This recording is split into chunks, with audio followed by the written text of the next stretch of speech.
The biggest lie we were told about education. There was a boy named David.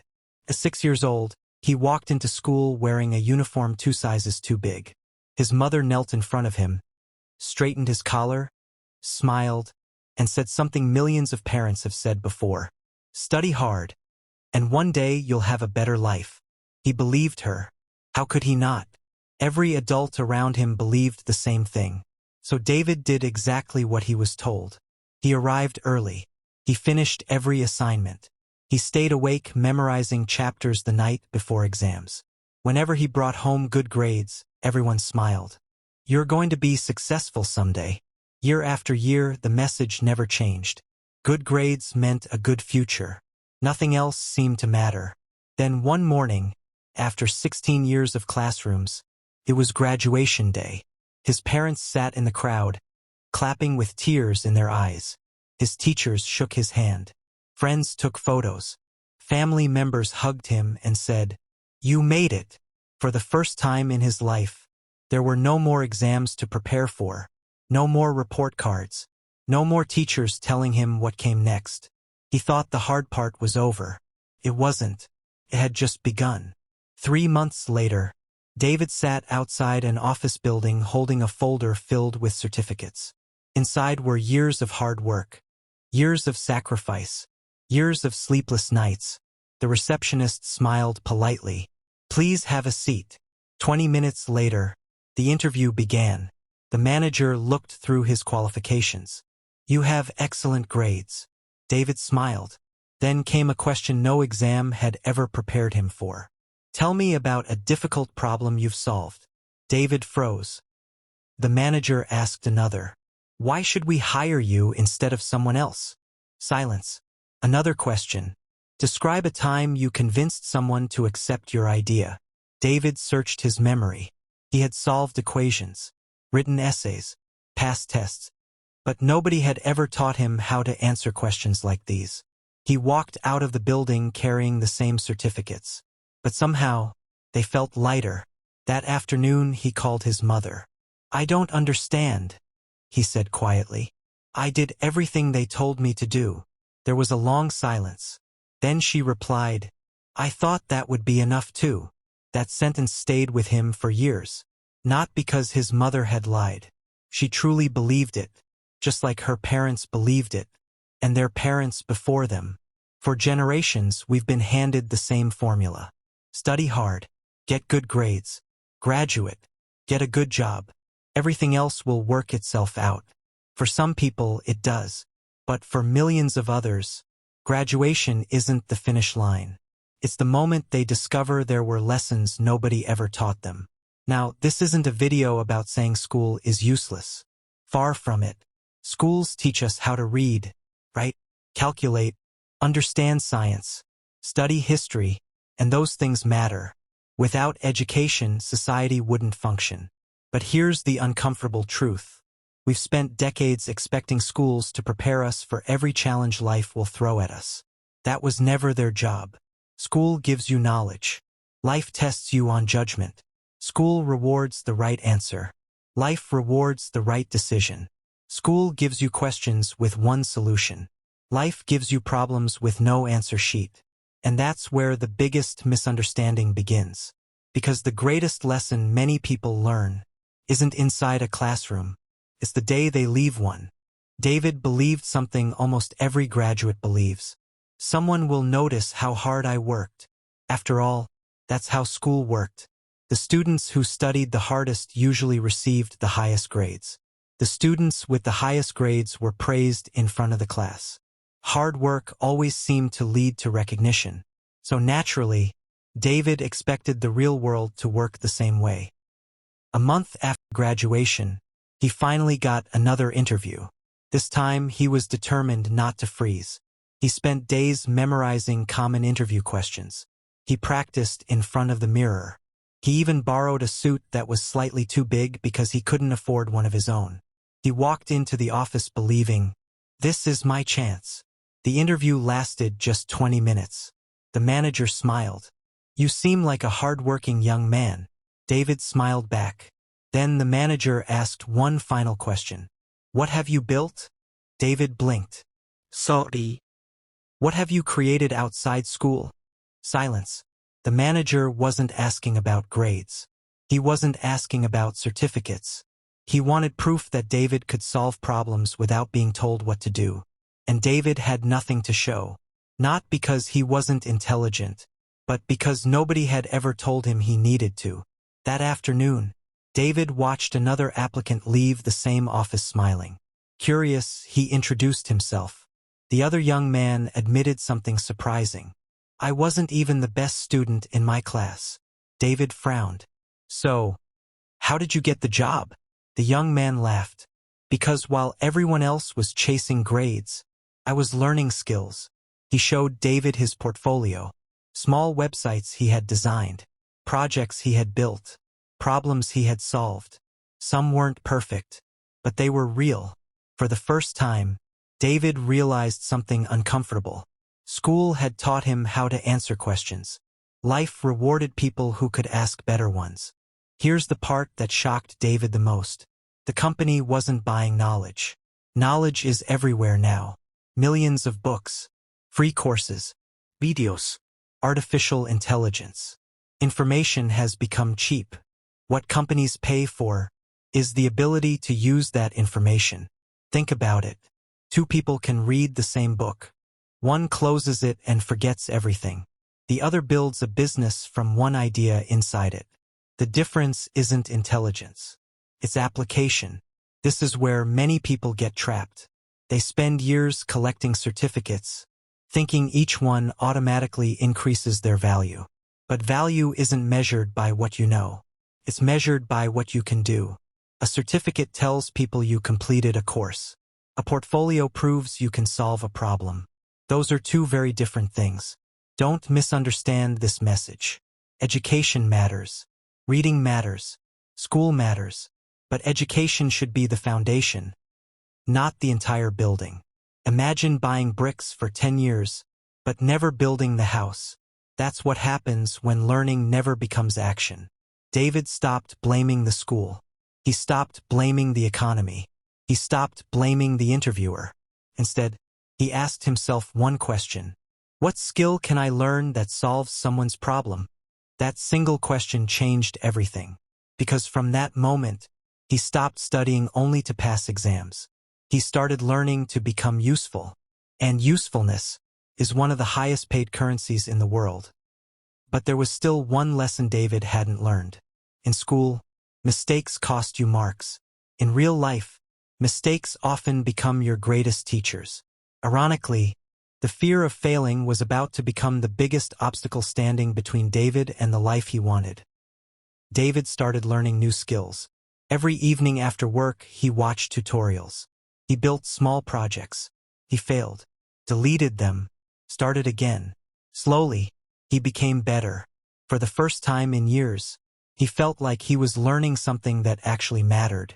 But then, life gave him another lesson. One that no textbook had prepared him for. A few months later, David built something he was proud of. A simple website. Nothing extraordinary. But it worked.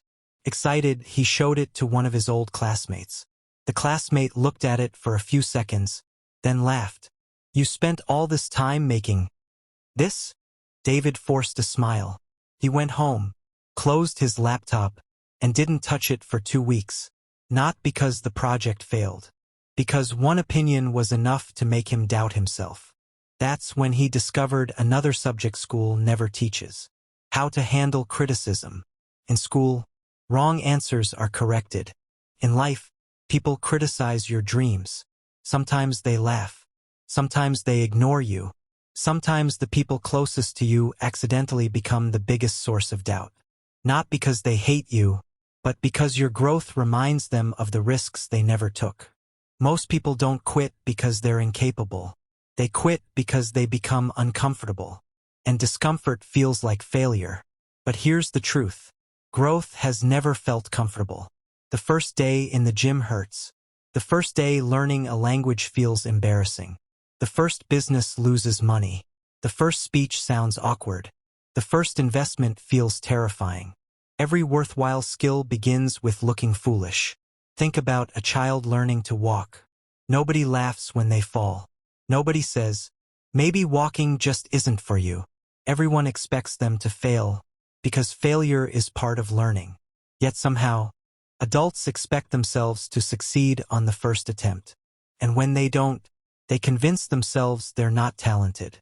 David almost became one of those people, until he met someone who changed his perspective. It wasn't a millionaire. It wasn't a famous entrepreneur. It was the security guard at the office where he worked. Every night, the guard saw David staying late. One evening he asked, "Still learning?" David nodded. "I don't think I'm good enough." The old man smiled. Then he said something David would never forget.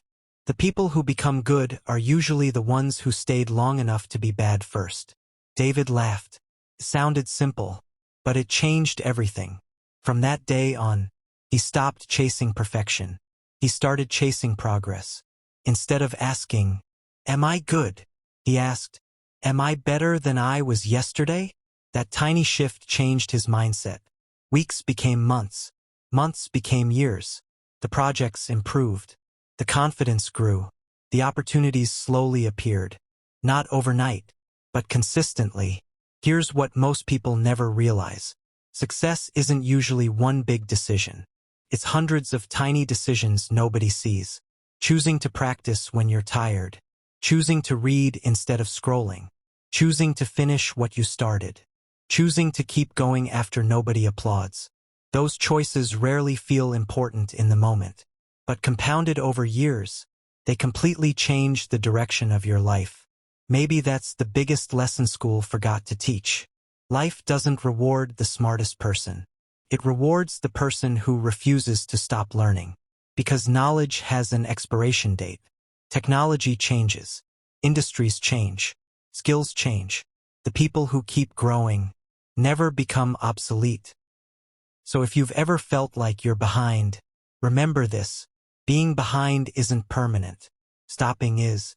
The moment you decide to keep learning, you're moving forward again. Years passed. David wasn't famous. He wasn't a billionaire. He didn't become one of those people you read about in magazines.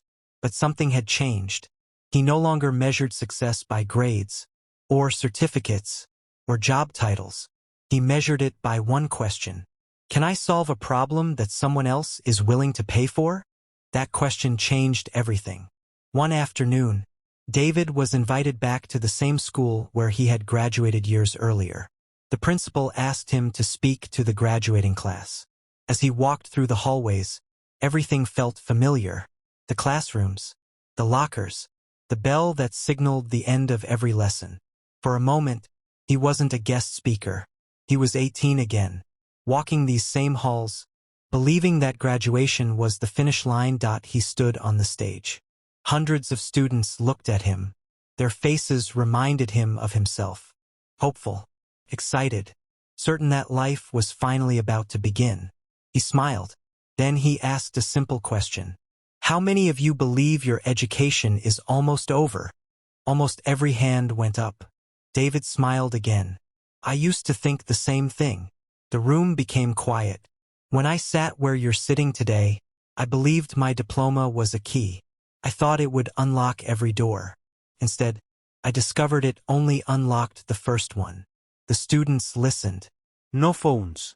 No whispers. Just silence. School taught me mathematics. But nobody taught me how interest can quietly make someone rich, or quietly keep someone in debt for decades. School taught me grammar. But nobody taught me that the way you communicate can determine whether people trust you, hire you, or follow your ideas. School taught me history. But nobody taught me how to negotiate a salary. School taught me science. But nobody taught me how to manage fear when everything in life feels uncertain. He paused. None of those lessons made school useless. They simply proved education was never supposed to end there. Then David said something that surprised even the teachers. If I could add just one subject to every school in the world, it wouldn't be coding. It wouldn't be business. It wouldn't even be investing. The students leaned forward. I would teach people how to learn after nobody is forcing you to learn anymore. Because that's the day most people stop growing. The day nobody gives homework. The day nobody checks attendance. The day nobody reminds you to read another book. That's the day your future quietly begins to separate from everyone else's. Look around. The most successful people in almost every field have one thing in common. They never stopped being students. Not because someone made them, because they chose to. They read. They practice. They ask questions. They stay curious. While others believe education ended with graduation, they understand something different. Real education begins when nobody is grading you anymore. David looked across the room one last time. Then he said something he wished someone had told him years earlier. Your diploma may help you get your first opportunity, but your habits will decide what happens after that. The room remained silent, not because they were bored, because they were thinking. As the ceremony ended, one young student ran after David. Nervously, he asked, "So, what should I do tomorrow?" David smiled. "Tomorrow?" The student nodded. David pointed toward the school gates. "The moment you walk through those gates, your real education begins." That evening, David walked past the front entrance one last time. He looked back at the building. Then he smiled. Not because the school had failed him, but because he finally understood what it had never promised in the first place. School gave him knowledge. Life taught him wisdom. School taught him how to answer questions. Life taught him how to ask better ones. School gave him a foundation, but he had to build the house himself. Final message. Maybe the biggest lie we were told about education wasn't that education matters. Education absolutely matters. The real lie was believing that graduation means you're fully prepared for life. Graduation isn't the end of learning. It's the day you're finally responsible for your own education. And the people who understand that never really stop growing. If this documentary changed the way you think about education, share it with someone who's still in school, someone about to graduate, or someone trying to figure out what's next.